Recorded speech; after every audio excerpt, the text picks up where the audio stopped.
बच्चे लोग, आप सब कैसे हो? प्रभु का दया अनुग्रह से आप सब अच्छे हो, ऐसा मैं विश्वास करती हूँ। ठीक है बच्चों, हमेशा की तरह इस लेसन में भी आगे जाने से पहले हम छोटा सा प्रार्थना करेंगे। आप भी अपनी जगह घुटने लेकर आंखों को बंद करके प्रार्थना करना। धन्यवाद परमेश्वर प्रभु, सारे बच्चों को प्रभु, मुझको भी तेरे महान चरणों में इकट्ठा किया प्रभु, तुझे धन्यवाद करते हैं प्रभु। मुझे भी बोलने के लिए शक्ति दे प्रभु। तेरे छोटे बच्चों को परमेश्वर तेरा लेसन के द्वारा प्रभु तू उनसे बात कर प्रभु, उनका हृदय को तैयार कर, उनका मन को तू तैयार कर प्रभु जी। तेरे लेसन के द्वारा परमेश्वर प्रभु एक एक सुनने वाला हर एक बच्चे के जीवन में प्रभु तेरा काम होने के लिए तू कृपा दे परमेश्वर। शुरू से अंत तक हर विषय प्रभु तेरे हाथ में सौंपते हुए इस दुआ मसीह यीशु का नाम से मांगते हैं, आमीन। पाठ 32 पौलुस का फिलेमोन को पत्र। पठन भाग है फिलेमोन अध्याय 1। इस पाठ पर आधारित आपको याद करने के लिए वचन है इफिसियों 6:7। और उस सेवा को मनुष्यों की नहीं परंतु प्रभु की जानकर सच्चे हृदय से करो। इस पाठ का उद्देश्य है हमें दूसरों की मदद करनी चाहिए और दूसरों को माफ करना सीखना चाहिए और दूसरों के द्वारा उनके द्वारा किया हुआ हर बुराई को भूल जाना चाहिए। बच्चों, इस लेसन से पहले हम जो लेसन में सीखे थे, हम किसके बारे में सीखे थे? हाँ, हम पौलुस के बारे में सीखे थे। आपको याद आया ना? पौलुस कैसा व्यक्ति था? मसीह लोगों को सताने वाला व्यक्ति था। पौलुस मसीह लोगों को हमेशा क्रूरता से व्यवहार करने वाला था, लेकिन जब वह परमेश्वर का दर्शन पाया तब वह कलीसिया को सताने वाला ना होकर वह दिलेरी से डर के बिना सुसमाचार प्रचार करने वाला गवाह बना। इसी प्रकार पौलुस जब सुसमाचार प्रचार करना शुरू किया तब वह कई कष्ट को उठाया, कई दुख उठाया और सुसमाचार प्रचार करने के कारण, मसीह का गवाह बनने के कारण पौलुस जेल में भी रहा और वह जेल में रहकर कलीसिया को कई पत्र लिखा, जिसमें से 14 पत्र पौलुस ने लिखा और वह कलीसिया को सताने वाला ना होकर मसीह के लिए दुख उठाने वाला चेला बना। बच्चों, पौलुस परमेश्वर का प्रेरित और परमेश्वर का अनुयायी था। वह लोगों का बीच में डर के बिना मसीह का सुसमाचार, क्रूस का सुसमाचार प्रकट करता था। इस कारण लोग उसे गिरफ्तार कर उसे पौलुस को रोम के जेल में डाल देते हैं। पौलुस उधर दुख कष्ट सहते हुए चुप नहीं रहा, बल्कि वह जेल में रहकर भी कलीसिया को, अपने सहकर्मी भाइयों को फिलेमोन और ओनेसिमस के बारे में पत्र लिखा। इस प्रकार पौलुस 14 पुस्तक लिखा। बाइबल की फिलेमोन की पुस्तक भी पौलुस ने ही लिखा।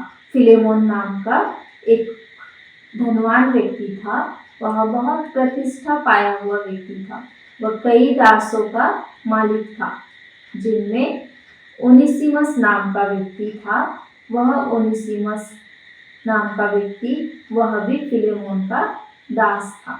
एक दिन ओनेसिमस नाम का व्यक्ति ने अपने स्वामी फिलेमोन के विरोध में कुछ गलत काम किया। गलत काम करने के कारण वह डर गया और डर के कारण ओनेसिमस जो है रोम देश में भाग गया। ओनेसिमस जब डर के कारण रोम भाग गया तब रोम में ओनेसिमस का मुलाकात पौलुस से हुआ। जब पौलुस ओनेसिमस से मिला तब पौलुस उसे मसीह का सुसमाचार बताया।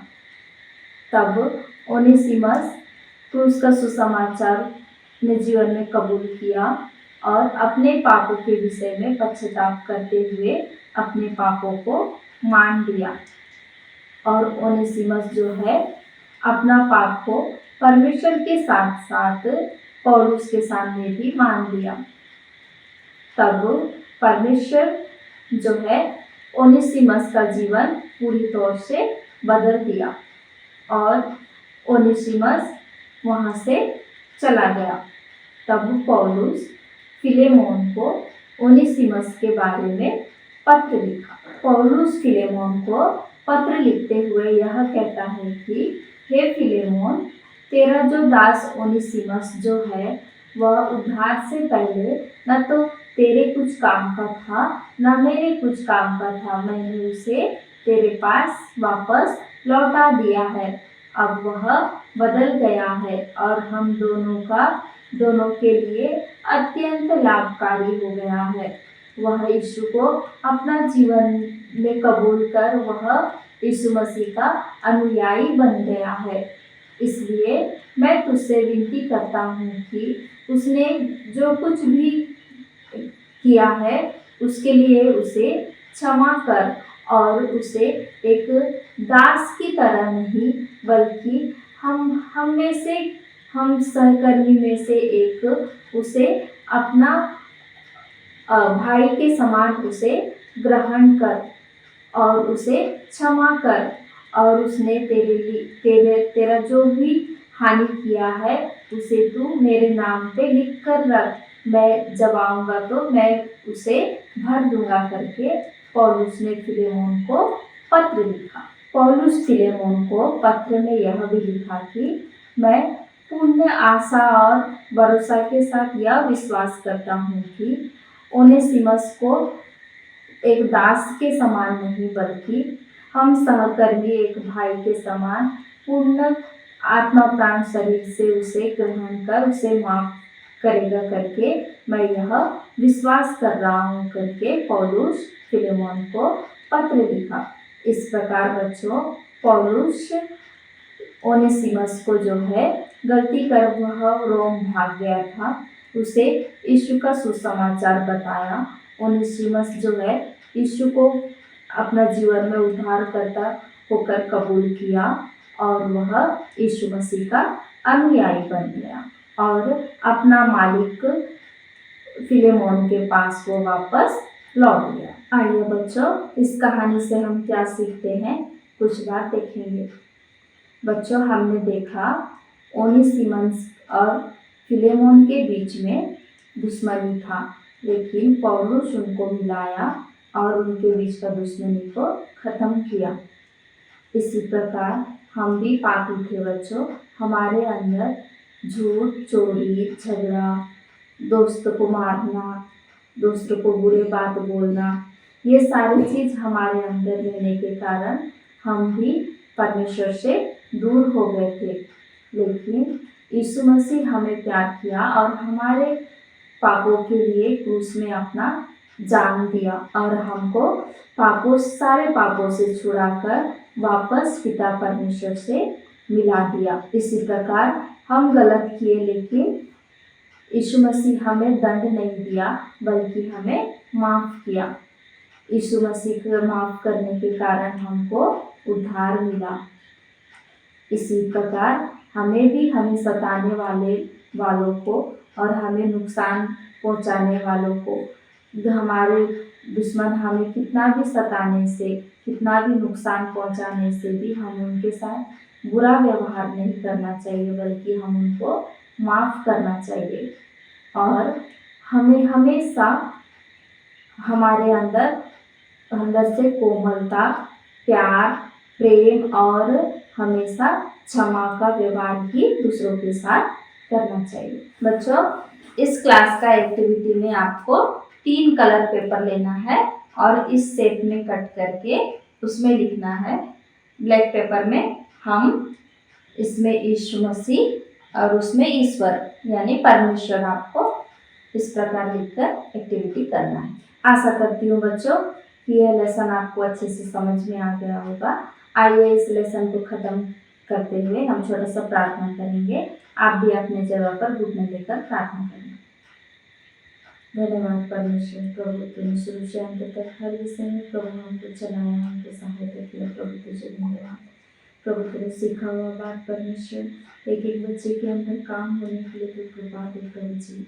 धन्यवाद परमेश्वर प्रभु, इस छोटे समय में भी प्रभु धन्यवाद परमेश्वर, हर एक बुराई का बातों को परमेश्वर प्रभु प्रेम से जीतने के लिए प्रभु तू एक एक बच्चे को कृपा दे, तैयार कर प्रभु जी।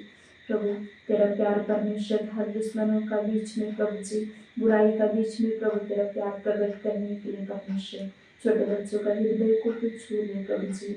धन्यवाद परमेश्वर, बुराई के बदले बुराई नहीं प्रभु, आग के बदले आग ना होकर परमेश्वर प्रेम बांटते हुए प्रभु तुझको बांटने का मन परमेश्वर, प्रभु तेरा प्यार परमेश्वर हर एक बुराई के जगहों में प्रभु फैलाने का मन तो उनको दे परमेश्वर।